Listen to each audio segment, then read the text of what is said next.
Hello everyone. आज का जो टॉपिक हमने सेलेक्ट किया है वो है क्लास 11th के बच्चों के लिए। सब्जेक्ट जो आपको दिख रहा है वो है अकाउंटेंसी। अकाउंटेंसी सब्जेक्ट हमारा है। अकाउंटेंसी एंड इकोनॉमिक्स दो सब्जेक्ट हम लेकर के चलते हैं। आप लोगों को लगातार दोनों सब्जेक्ट के वीडियोस मिलते रहेंगे। अब तक आपने देखा है कि पिछले कई क्लासेस में हमने क्लास 12th के लिए ही वीडियोस क्रिएट किए हैं, बट 11th के बच्चों का कहना था कि सर 11th का भी वीडियो आप क्रिएट करिए ताकि हम लोगों को भी मदद मिल सके। तो आज हम 11th के बच्चों के लिए ही वीडियोज लेकर के आए हैं, जिसमें आज हम सीखने वाले हैं how to record purchase in the books of accounts. अगर बिजनेस में कोई भी गुड्स परचेज किया गया है तो उसका बिजनेस की बुक में कैसे रिकॉर्ड किया जाना है। अगर हम बात करें बिजनेस के बुक की, तो बिजनेस के बुक जो हमारे हैं वो क्या है, जर्नल बुक है। या अगर इन्हीं जर्नल को आगे हम चल करके कई सारे पार्ट्स में डिवाइड कर दें तो वो आपका बन जाता है एक नया chapter, sub division of journal, जिसको बोलते हैं सब्सिडरी बुक या स्पेशल पर्पस ऑफ बुक। बात एक ही है, बट रीजन क्या है कि हमें separate set of book maintain करने का। ठीक, सब्सिडरी बुक या स्पेशल पर्पस ऑफ बुक या सब डिवीजन ऑफ जर्नल या सेपरेट सेट ऑफ बुक्स, सारे जो बुक हैं उनका नाम अलग अलग है, बट बुक क्या है, एक ही है। यहां आपका जर्नल है। अगर इन्हीं जर्नल को डिवाइड कर दिया जाए according to nature of the transactions, transactions के जो नेचर हैं, अब बहुत सारे ट्रांजैक्शंस ऐसे हैं जिनका नेचर सिमिलर है। यानी अगर परचेज की बात करें तो बहुत सारे परचेजेस होंगे, सेल्स होंगे। परचेज जो आपने किया है उसका रिटर्न्स आपने किया होगा तो वो परचेज रिटर्न होगा। सेल्स जो आपने किया है वो वापस रिटर्न्स आया होगा, वो सेल्स रिटर्न है। कैश से रिलेटेड सारे ट्रांजैक्शन है। तो जब हम क्या करते हैं, जितने बिजनेस के ट्रांजैक्शन हैं उनको उनके नेचर के अकॉर्डिंग अलग अलग बुक अडॉप्ट कर लेते हैं, तो वो स्पेशल पर्पस ऑफ बुक या सब्सिडरी बुक या सेपरेट सेट ऑफ बुक्स कहलाता है। ठीक, या सब डिवीजन ऑफ जर्नल। तो उसकी बात हम आगे बाद में करते रहेंगे। आगे हम आपको सारे बुक एक एक करके अच्छे से क्लियर करेंगे। अभी जो हमारा मेन फोकस है, आज का जो हमारा टॉपिक है कि अगर बिजनेस में परचेज हुआ है तो उसको बिजनेस की बुक्स यानी जर्नल में कैसे रिकॉर्ड किया जाना है, वो आज हम सीखने वाले हैं। ठीक, अगर हम जर्नल एंट्रीज की बात करें तो जर्नल एंट्रीज काफी ब्रॉड है, बट उसका एक छोटा सा पार्ट, एक पर्टिकुलर ट्रांजैक्शंस आपके सामने परचेज है। तो आज सिर्फ हम बात करेंगे किसकी, परचेज की, और परचेज को कैसे बुक में किस तरीके से किस मैनर में रिकॉर्ड करना है वो हम सीखने वाले हैं। ठीक है, तो आपने यहाँ पे देखा होगा कि परचेज से रिलेटेड जितने भी ट्रांजैक्शंस हैं उनको हमने एक जगह पर लिख दिया है ताकि कोई आगे आपको कंफ्यूजन ना हो। ठीक, जितने भी परचेज से रिलेटेड सिंपल ट्रांजैक्शन जो हैं वो आपके सामने यहाँ पर लिखा हुआ है अलग अलग तरीके से। जितने तरीके से आपके बुक में दिया होता है वो सारा तरीका हमने लिख दिया है, क्योंकि कंफ्यूजन इसी में होती है।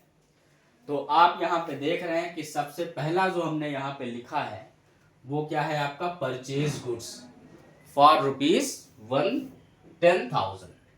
Purchase goods from Mohan ₹8,000। Purchase goods from Mohan, same purchase goods from Mohan ₹8, purchase goods from Mohan for cash ₹6,000। Next cash purchase, purchase goods for cash.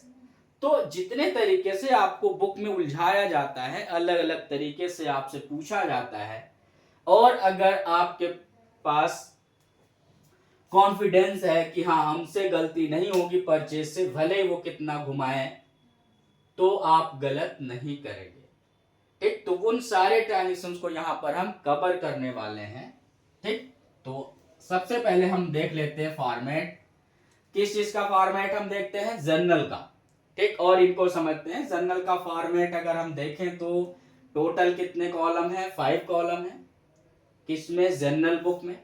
पहला जो कॉलम आपको दिख रहा है वो कॉलम है किसका, डेट का, जिसमें हम क्या लिखते हैं, डेट ऑफ ट्रांजैक्शंस, यानी अगर आपने गुड्स खरीदा है तो किस डेट में खरीदा है वो डेट यहां पर हम लिख देते हैं।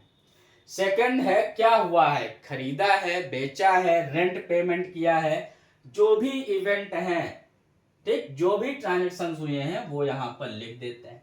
तीसरा जो कॉलम है वो है एलएफ का।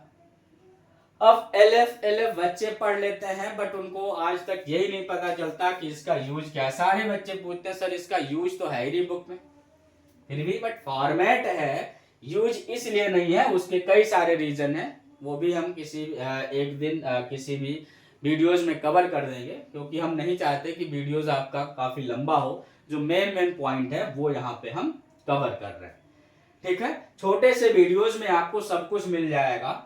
तो लेजर फोलियो, आज से आप बोलिएगा एलएफ नहीं बोलिएगा, लेजर फोलियो। लेजर का मतलब है अकाउंट्स, जो आप प्रिंसिपल बुक में पढ़ेंगे, यानी अभी हम बात कर रहे हैं रिकॉर्डिंग की, और ये क्या है, बुक्स है।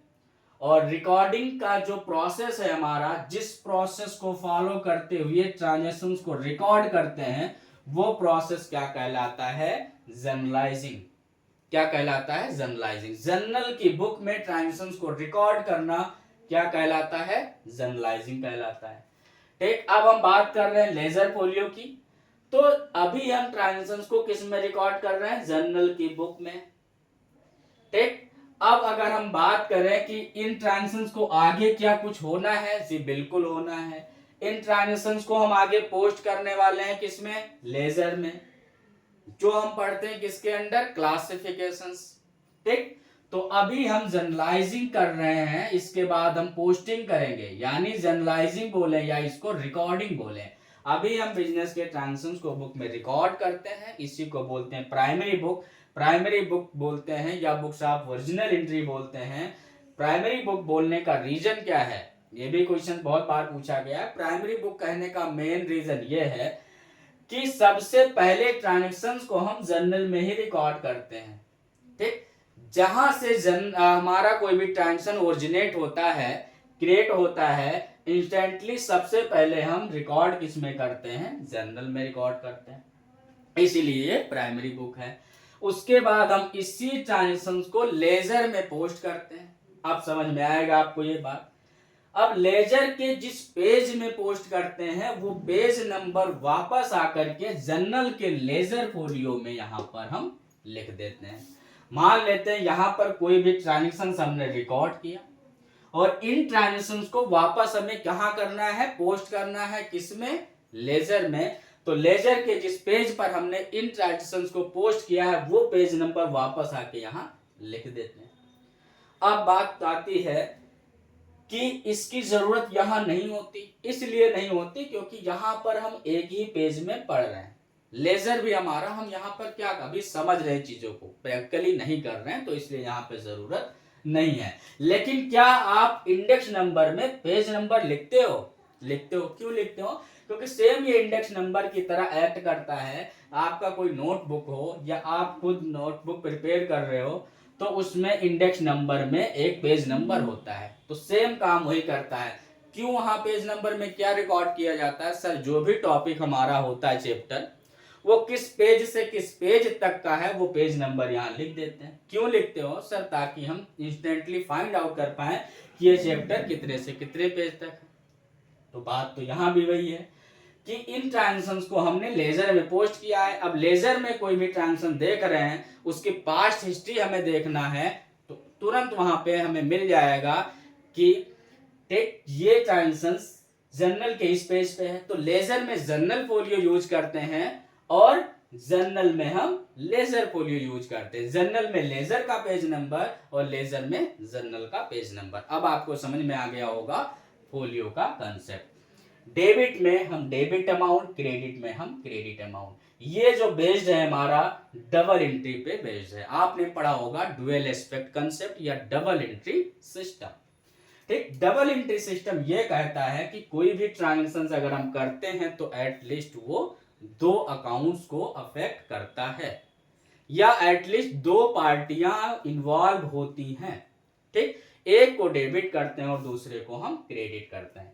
ठीक, डबल एंट्री का मतलब ये नहीं है कि हमें 2 बार एंट्री करना है। डबल एंट्री का मतलब जो भी ट्रांजेक्शन होगा वो कम से कम 2 अकाउंट्स को अफेक्ट करेगा, एक को डेबिट दूसरे को क्रेडिट विद सेम अमाउंट्स। तो डबल एंट्री भी यहां समझ में आ गया।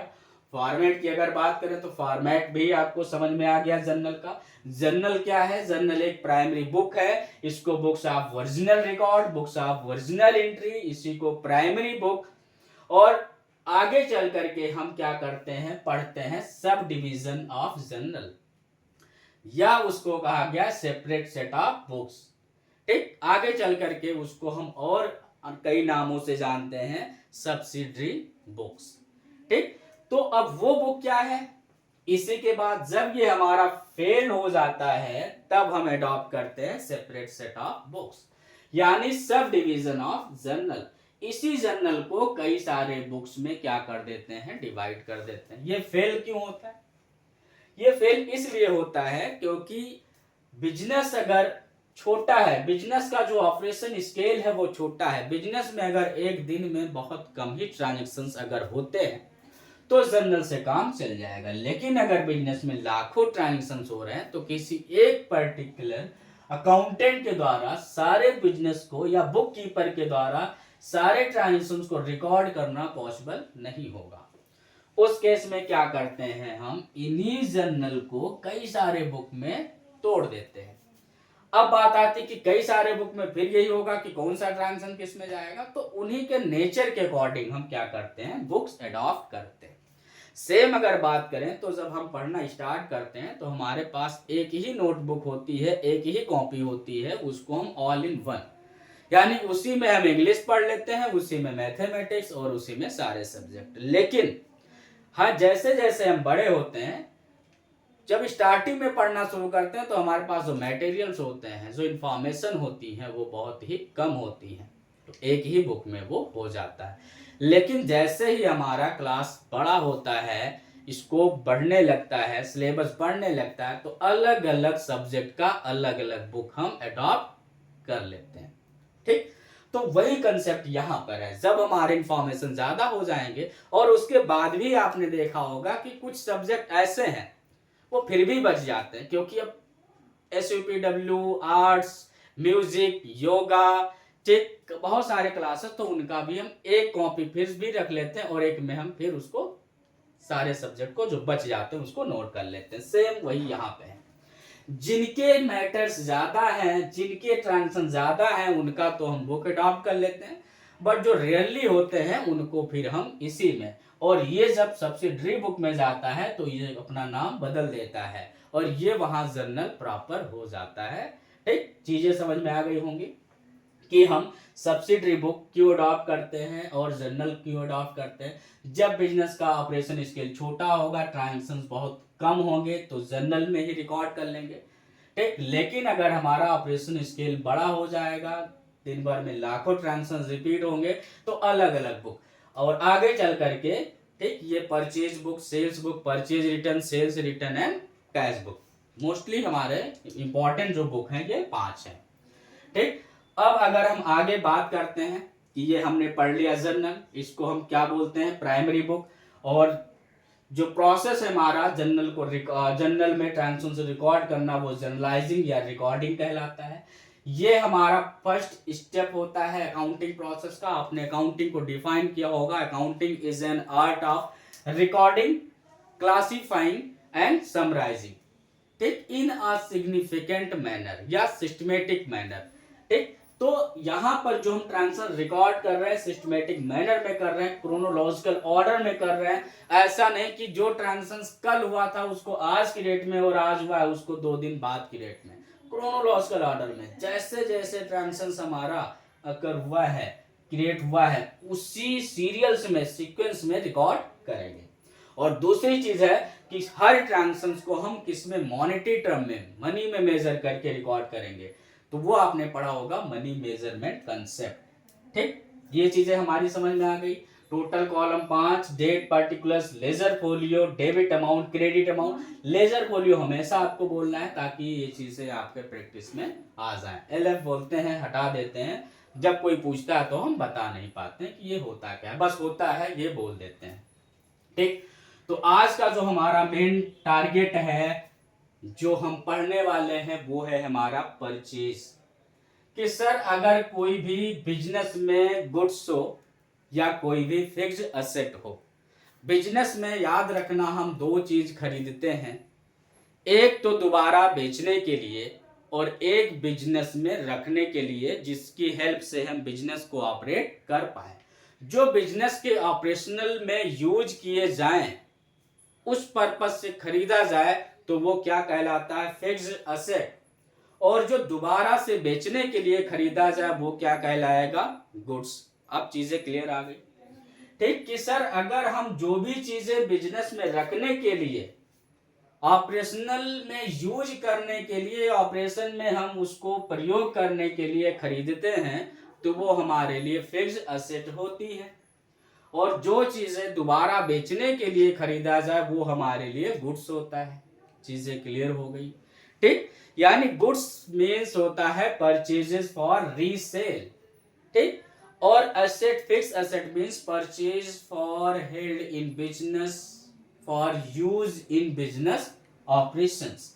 ठीक, अब फिक्स एसेट की बात करें तो आप क्या है, लैंड खरीदते हैं, बिल्डिंग खरीदते हैं, फर्नीचर खरीदते हैं, ठीक, कंप्यूटर खरीदते हैं, तो ये सारे आपके क्या है, फिक्स एसेट में आते हैं।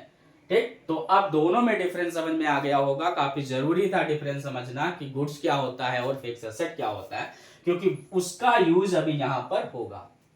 ठीक, तो अब हम बात कर रहे हैं कि परचेज अगर किया गया है तो सर उसको जर्नल में कैसे रिकॉर्ड किया जाएगा। परचेज से रिलेटेड सारे ट्रांजेक्शन हमने यहाँ पर नोट कर दिया है। ठीक, जितने टाइप्स के हैं। ठीक, अब इसको हम यहाँ पर देखते हैं कि कैसे हमें यहाँ पे रिकॉर्ड करना है। तो सर रिकॉर्ड करने का कोई रूल होगा? जी बिल्कुल रूल है रिकॉर्ड करने का। ठीक, तो रूल्स आपको बताया गया होगा। ठीक, दो अप्रोच हमारे यहाँ पर हैं। एक दो मेथड हमारे पास है। एक तो अप्रोच जो हमारा है वो है ट्रेडिशनल, यानी पीढ़ी दर पीढ़ी से, जब से अकाउंटिंग हमने पढ़ना शुरू किया है तब से वो अप्रोच, वो मेथड, वो रूल्स रटते चले आ रहे हैं और फॉलो करते चले आ रहे हैं। दूसरा जो हमारा अप्रोच है वो क्या है, एक मॉडर्न अप्रोच है। समझ में आ गया चीजें? दूसरा जो अप्रोच है वो क्या है, मॉडर्न अप्रोच है, यानी उसको बहुत ही इजी तरीके से प्रेजेंट किया गया है।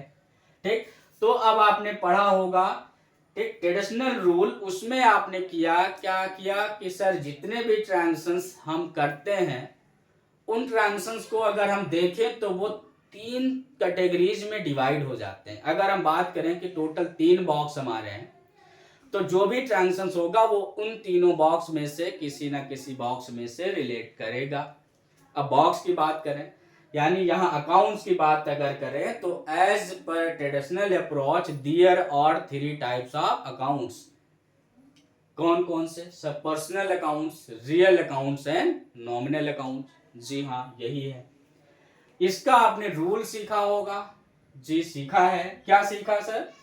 सर परचेज अगर हम करते हैं तो हम ये देखते हैं कि जो परचेज हमने किया है, परचेज एक्सपेंसेस है, और एक्सपेंसेस सर किस में आता है, नॉमिनल अकाउंट्स में। तो आपने सीखा है कि सारे ट्रांजेक्शंस को 3 कैटेगरीज में डिवाइड किया। परचेज को किस में, नॉमिनल में, क्योंकि एक्सपेंसेस है। तो अगर नॉर्मली अगर हम बात करें पर्सनल अकाउंट्स की, तो वो रिलेट करता है किससे, ऑल टाइप ऑफ पर्संस, चाहे वो नेचुरल पर्संस हो या आर्टिफिशियल पर्संस हो या रिप्रेजेंटेटिव पर्सनल अकाउंट्स हो।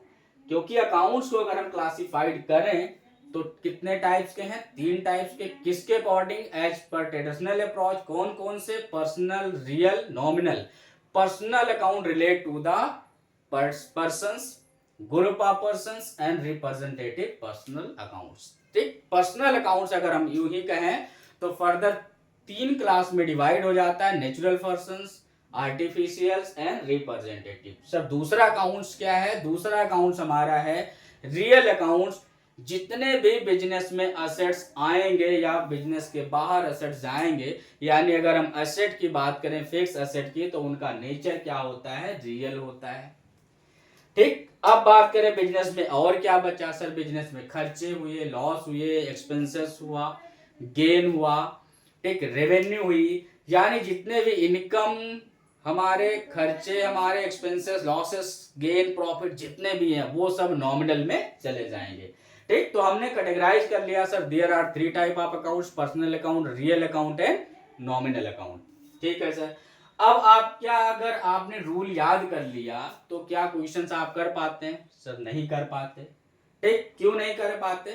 क्योंकि अगर आपने सारा फॉर्मूला याद कर लिया, अब आपको ये नहीं पता है कि उस फार्मूले को अप्लाई कहां पे करना है, तो उस फार्मूले का कोई मतलब है नहीं है।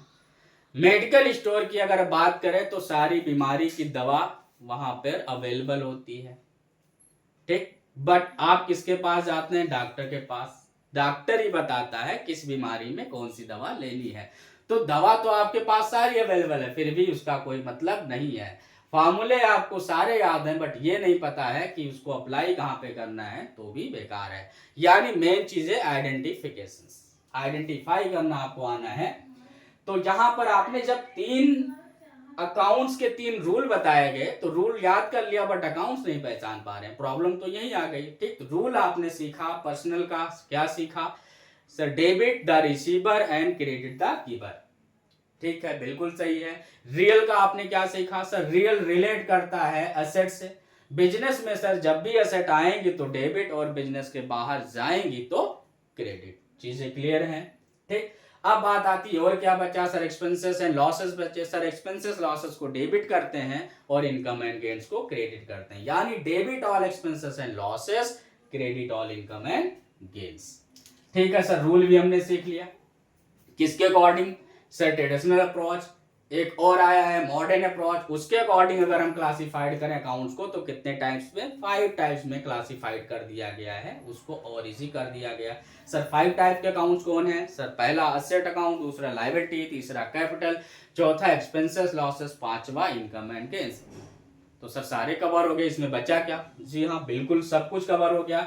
बिजनेस में जितने ट्रांजेक्शंस होते हैं उन ट्रांजेक्शन में से इन्हीं 5 टाइप के ही होते हैं, या तो कोई एसेट होगा, या लायबिलिटी होगी, या इनकम होगा, या एक्सपेंसेस होगा, ठीक, या वो कैपिटल होगा। ठीक है सर, रूल भी हमने सीख लिया, टाइप ऑफ अकाउंट सीख लिया, दोनों अप्रोच सीख लिए, traditional approach and modern approach. ठीक है सर, सारी बातें समझ में आ गई। हमने फॉर्मेट भी जनरल का सीख लिया। ठीक है सर, अब हम आते हैं किस पर? मेन पॉइंट पर। ठीक, देखिए वीडियो इसलिए लेंदी हुआ क्योंकि सारी चीजें हमने आपको यहाँ पर रिवाइज करा दी है।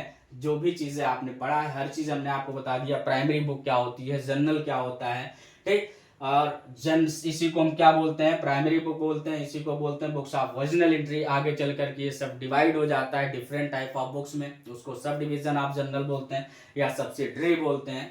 ठीक, तो सारी चीजें सर हमने सीख ली। अब आइए सर पॉइंट पे। ठीक है, मैं आ रहा हूं।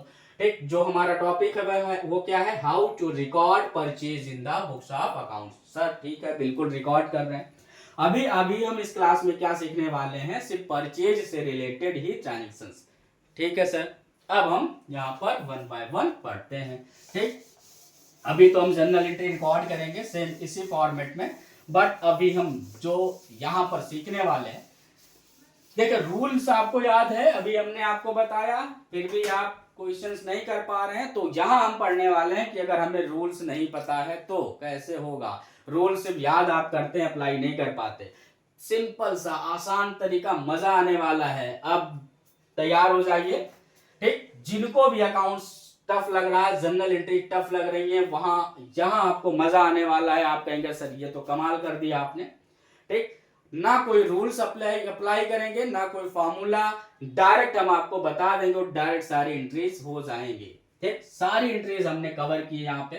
तो अब यहाँ पर हम देखते हैं कि हम किसकी एंट्रीज यहाँ करने वाले हैं? सर परचेज की। ठीक, और परचेज आपने देखा 2 चीजें हमारे पास हैं, एक तो हम गुड्स यहाँ पे लिखा है और यहाँ पे क्या लिखा है बिल्डिंग, यहाँ पे क्या लिखा है कंप्यूटर, हर जगह क्या लिखा है गुड्स। तो सर एक बात यहाँ पे समझ में आ रही है कि हम परचेज बिजनेस में कर रहे हैं, बिजनेस में हम परचेज कर रहे हैं, तो परचेज हम दो चीजों का करते हैं सर, या तो वो गुड्स होगा या कोई फिक्स्ड असेट होगी। ठीक है सर, समझ में आ गया कि हम परचेज दो चीजों का करेंगे, या तो वो गुड्स होगा या तो वो सर असेट होगी। गुड्स क्या होगा सर, बिजनेस में जो भी चीजें हम दोबारा बेचने के लिए खरीदे वो सारी चीजें गुड्स। ठीक, बिजनेस में जो भी चीजें हम रखने के लिए बिजनेस के ऑपरेशंस में यूज करने के लिए खरीदे वो फिक्स एसेट्स। सर समझ में आ गया। जब भी गुड्स परचेज किया जाएगा तो क्या लिखेंगे, परचेज अकाउंट। क्या लिखेंगे, परचेज अकाउंट। सर जब भी असेट खरीदा जाएगा तो क्या लिखेंगे, असेट अकाउंट। क्या लिखेंगे, असेट अकाउंट। और यहां पर एक वर्ड हम लगा देंगे, अगर कई सारे एसेट अगर हम खरीद रहे हैं एक साथ तो सन्ड्री असेट अकाउंट। ठीक है सर, समझ में आ गया कि जब भी हम परचेज अगर करते हैं तो परचेज अकाउंट लिखेंगे, असेट अगर हम परचेज करते हैं तो सर असेट अकाउंट लिखेंगे। ठीक है सर, अब एक बात आप याद कर लीजिए, क्या याद करना है सर, कि जब भी परचेज किया जाएगा वो या तो गुड्स होगा या तो फिक्स एसेट। सर ये तो याद हो गया, बट परचेज जो होगा वो हमेशा क्या होगा सर, डेबिट होगा। लेकिन हमेशा नहीं, जनरल केसेस में इसके भी कुछ यहाँ पर एक्सेप्शनल है केसेस हैं, कुछ एक्सेप्शन है, वो आगे हम पढ़ेंगे कि उस केस में परचेज क्या होता है, क्रेडिटेड होता है। लेकिन अभी अगर हम बात करें तो परचेज हमेशा डेबिट होगा। सर समझ में आ गया। अगर हम गुड्स परचेज करते हैं तो क्या लिख देंगे सर, परचेज अकाउंट डेबिटेड। क्या किया, अगर गुड्स खरीदा तो क्या लिख दिया, परचेज अकाउंट डेबिटेड।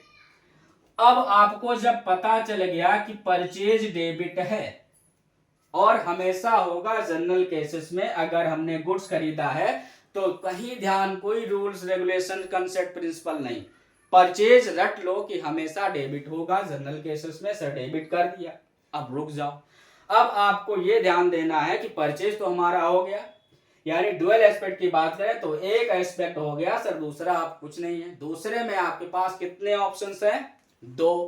परचेज को डेबिट कर दिया, क्रेडिट साइड में आपने देखा कितने ऑप्शन सर, दो। परचेज आप कितने तरीके से करते हैं सर, दो तरीके से। वो दो तरीका क्या है सर, या तो हम नगद खरीद लेते हैं पैसे दे करके, या तो बोलते हैं कि पैसा हम आपको बाद में दे देंगे। ठीक है सर, बिल्कुल आपने सही कहा। तो अगर हमने कहा कि परचेज अगर आपका डेबिट है तो क्रेडिट में दो ऑप्शंस में से कोई एक होगा। ठीक है सर, या तो कैश अकाउंट और या तो नेम ऑफ सप्लायर। ठीक, जिससे आपने गुड्स क्या किया है, खरीदा है, जिससे आपने गुड्स आपने क्या किया, खरीदा है। चीजें समझ में आ गई। ठीक है सर, परचेज हम हमेशा डेबिट कर देंगे, और अगर कैश खरीदा है तो कैश क्रेडिट, और उधार खरीदा है तो जिससे खरीदा उसका नाम क्रेडिट। तो सर बिल्कुल आसान था। अब बात आती है कि सर अगर असेट खरीदा है तो क्या होगा जी, परचेज ना लिख करके आपको क्या लिख देना है, असेट अकाउंट। क्या लिख देना है, एसेट अकाउंट। सेम वही अप्लाई करना है सर कि अगर कैश खरीदा तो कैश अकाउंट, और अगर उधार खरीदा तो टू क्रेडिटर अकाउंट। यानी क्रेडिटर वही पर्सन है जिससे आप गुड्स उधार खरीदते हैं, तो यहां पर भी हम क्रेडिटर लिख दे रहे हैं। बात समझ में आ गई। ये तो बिल्कुल आसान था, हम फर्जी में इतने सारे रूल्स याद करते थे। परचेज हमेशा डेबिट करिए, कब, जब आपने गुड्स खरीदा हो। क्रेडिट साइड में देखिए ऑप्शंस की सर, नगद खरीदा या उधार। नगद खरीदा तो कैश अकाउंट, उधार खरीदा तो नेम ऑफ सप्लायर जिससे आपने गुड्स खरीदा। ठीक है सर, ये भी समझ में आ गया कि अगर असेट खरीदा है तो असेट अकाउंट डेबिटेड, ठीक, टू कैश और टू सेम चीजें वही। सर ये तो सब कुछ हो जाएगा, बिल्कुल हो जाएगा। अब इसको यहां पर हम करते हैं सारे एंट्रीज को। ठीक, मजा आ रहा है ना आप लोगों को? ठीक, अब हम इसको किस में करते हैं? रिकॉर्ड करते हैं जर्नल में। वही सर, पहला कॉलम डेट का, डेट यहाँ पे हमने मेंशन नहीं किया है, नंबर डाल देंगे सर। पर्टिकुलर्स हो गया, डेबिट अमाउंट हो गया और क्रेडिट अमाउंट हो गया। अब हम बात करते हैं पहले फर्स्ट की। तो आपने देखा परचेज हुआ है सर, बिल्कुल हुआ है। क्या हुआ है? गुड्स। कहीं ध्यान नहीं देना, आपने क्या लिख दिया सर? लिख दिया गुड्स खरीदा था, तो परचेज अकाउंट हमने डेबिट लिख दिया। अमाउंट सर कितने था सर? 10,000 था, हमने लिख दिया। अब दो क्वेश्चंस करिए, क्या नगद खरीदा या उधार? सर यहां तो कुछ दिया ही नहीं गया है। अगर कुछ नहीं बताया गया है कि आपने उधार खरीदा या नगद, तो क्या मानेंगे? नगद।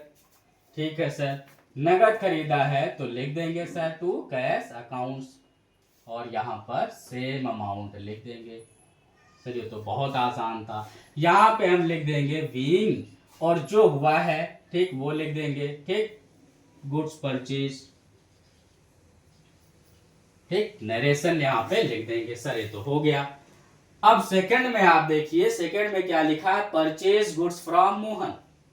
पहले आपने यहाँ पे क्या देखा? सिर्फ परचेज गुड था और ये नहीं बताया गया था कि नगद है या उधार, तो हमने क्या मान लिया था? नगद। लेकिन दूसरे में भी नहीं बताया गया है नगद या उधार, लेकिन नाम दे दिया गया है। अगर क्वेश्चन में ये नहीं बताया गया है नगद या उधार, और अगर नाम दिया गया है, तो क्या मान लिया जाएगा कि उधार खरीदा है, यानी गुड्स को परचेज किया है क्रेडिट पर, तभी मोहन का नाम लिखा गया है। मोहन का नाम यहाँ लिखना क्यों जरूरी है? क्योंकि मोहन का और बिजनेस का रिलेशन बन गया, दोनों रिश्तेदार हो गए। मोहन बिजनेस का क्या हो गया? क्रेडिटर, और बिजनेस मोहन का क्या हो गया? डेटर्स। यानी जिससे क्रेडिट पर कुछ खरीदा जाए वो क्रेडिटर हो जाता है, और क्रेडिटर आपको पता है हमेशा क्रेडिट होता है जब वो क्रिएट होता है। सर यहाँ तो कुछ था ही नहीं। जब हमें ये पता है कि परचेज क्या होता है? डेबिट होता है। अभी सर हमने वही बताया कि परचेज हमेशा डेबिट होता है, और क्रेडिट में दो ऑप्शंस, या तो नगद या तो उधार। तो जब यहाँ पे मोहन नाम दिया गया और कैश भी नहीं दिया गया है, तो उधार मान लेंगे सर। कर दिया, एंट्री क्या कर दी सर? मोहन। अब यहाँ मोहन है तो अकाउंट, नाम अगर है तो अकाउंट लगाइए या ना लगाइए। अगर लगाते हैं तो कॉमा लगा के एस फिर अकाउंट, अदरवाइज नाम लिख के छोड़ दीजिए। छोड़ दिया। ठीक, समझ में आ गया? दूसरी एंट्री हो गई सर, बहुत आसान था। तीसरा, purchase goods from Mohan for cash. अब ये इसलिए दिया है ताकि आप कंफ्यूज हो जाओ, होने की जरूरत नहीं है। नाम दिया है लेकिन कैश दिया, तो नाम से कोई मतलब नहीं है। सेम एंट्री हो जाएगी पहले की तरह। क्या हो जाएगा सर? परचेज हमने क्या कर दिया? डेबिटेड। जो हमने रट लिया है कि परचेज हमेशा डेबिट होगा नॉर्मल केस में। क्रेडिट में फिर दो बातें सर, नगद खरीदा उधार खरीदा, तो यहाँ कह रहा नगद खरीदा, तो सर कैश को क्रेडिट कर दो। कर दिया। ठीक, तो अमाउंट यहाँ पे हमने रिकॉर्ड कर दिया। ठीक, तो सारे परचेज के एंट्रीज ऐसे ही होंगे, बहुत इजी है। नेक्स्ट हमने देखा कैश परचेज। अब बच्चे कहते हैं सर कैश खरीदा, मतलब आपने पैसा नहीं खरीदा है, गुड्स खरीदा है कैश में, मतलब ये है। तो अब यहाँ पर क्या आ जाएगा? सेम वही सर, परचेज हमने किया है तो परचेज अकाउंट डेबिटेड, और कैश किया है तो टू कैश अकाउंट। सर ये भी हो गया। ठीक, अमाउंट कितना? 5,000। नेक्स्ट आते हैं अब किस में? ठीक, परचेज गुड्स फॉर कैश। अब यहाँ क्या दिया गया है? दिया गया है कि गुड्स खरीदा वो भी कैश में। ठीक, कर देते हैं सर। फिर वही एंट्री हो जाएगी। क्या हो जाएगा सर? परचेज अकाउंट डेबिटेड और टू कैश। ठीक, टोटल अमाउंट कितना? 12,000। यहां भी कर दिया। चीजें क्लियर आ गई। अब सर हमें आगे देखने को मिल रहा है, अभी तक आपको क्या देखने को मिला? Goods goods goods. सर जब भी गुड्स दिखे खरीदा गया हो तो परचेज अकाउंट को क्या कर दिया जाएगा? डेबिट। और फिर रुकना है और सोचना है कि क्रेडिट में कोई दो ऑप्शंस में से एक होगा, या वो कैश या तो वो उधार, यानी किसी का नाम, या दोनों हो सकता है। हो सकता है आधा पैसा दे दिया गया हो और आधा बाकी। तो बाकी है तो क्रेडिट ही होगा क्योंकि वो क्रेडिटर है। ठीक, अब हम बात कर रहे हैं दो अकाउंट्स के ऊपर जो बचे हैं। अब आते हैं हमारे किसके सर, एसेट के आते हैं, फिक्स एसेट के। ठीक है, तो अभी जब भी आपने गुड्स खरीदा तो गुड्स को क्या कर दिया, डेबिट, यानी परचेज को कर दिया डेबिट। अब परचेज है तो अब यहाँ पे परचेज अकाउंट लिखना मना है। अब क्या होगा, एसेट खरीदा है तो उसी का नाम लिख दो। यहाँ पे क्या खरीदा सर, बिल्डिंग, लिख दो बिल्डिंग अकाउंट डेबिटेड। ठीक, कितने से, 1 लाख से। फिर सर वही दो काम है, नगद खरीदा उधार, कुछ नहीं दिया गया तो नगद, तो क्या हो जाएगा सर, कैश अकाउंट्स। ये तो सर बिल्कुल इजी था। ठीक, 1 लाख हो गया। अब यहाँ पर है परचेज किया कंप्यूटर। अब क्या है, यहाँ पे बहुत सारे बच्चे कंप्यूटर लिख देते हैं, बट कंप्यूटर को यहाँ पर हमने ऑफिस इक्विपमेंट में ट्रीट किया है, तो कंप्यूटर ना लिख के हम क्या लिख देंगे, ऑफिस। ठीक, यहाँ पर इक्विपमेंट। ठीक, क्या लिख देंगे, ऑफिस इक्विपमेंट। ठीक, ये डेबिट हो जाएगा, अकाउंट डेबिटेड। और 2 नगद खरीदा है तो कैश अकाउंट्स। ठीक, टोटल अमाउंट कितना, 15,000।